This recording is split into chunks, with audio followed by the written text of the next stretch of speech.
Time has flowed like the shifting sands of the desert.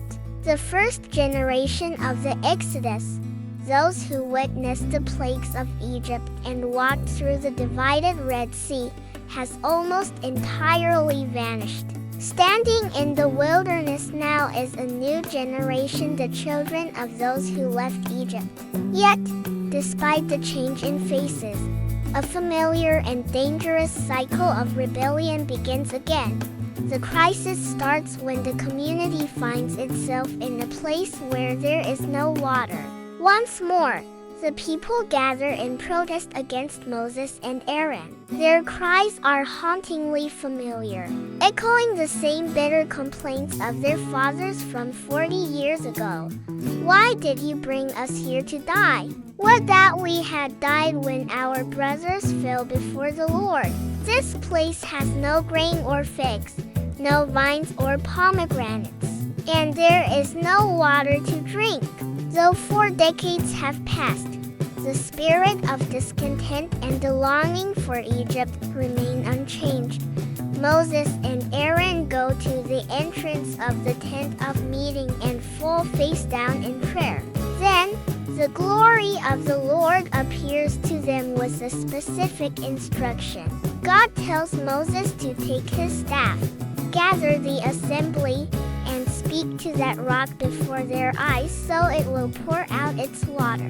This time, God did not command Moses to strike the rock as he had done before. He commanded him to simply speak to it.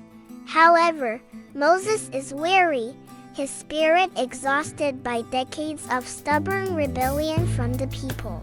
In a moment of burning frustration, he loses his patience and cries out to the crowd, "Listen, you rebels, must we bring you water out of this rock?" Instead of speaking to the rock as commanded, he raises his arm and strikes the rock twice with his staff. While water gushes out abundantly for the people and their livestock, the Lord is not pleased, because Moses did not trust God enough to honor him as holy in the sight of the Israelites. He is told the devastating news: he will not lead the community into the promised land. Even the greatest leader was not exempt from the requirement of total obedience.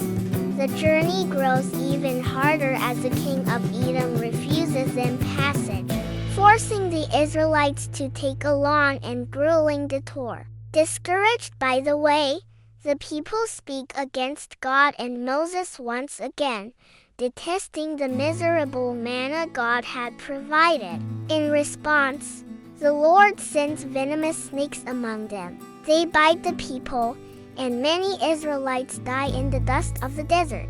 Only then do they realize their sin, confessing that they spoke against the Lord and asking Moses to pray for their lives.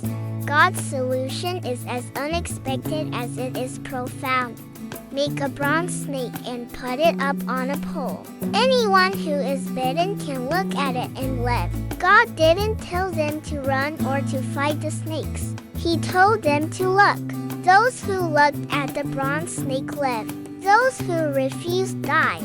In the wilderness, salvation was not a matter of human effort or merit, but a simple gaze of trust toward God's provision. Now, a significant shift occurs. Israel begins to move northward, facing giants like the Amorite king Sihon and Og, king of Bashan.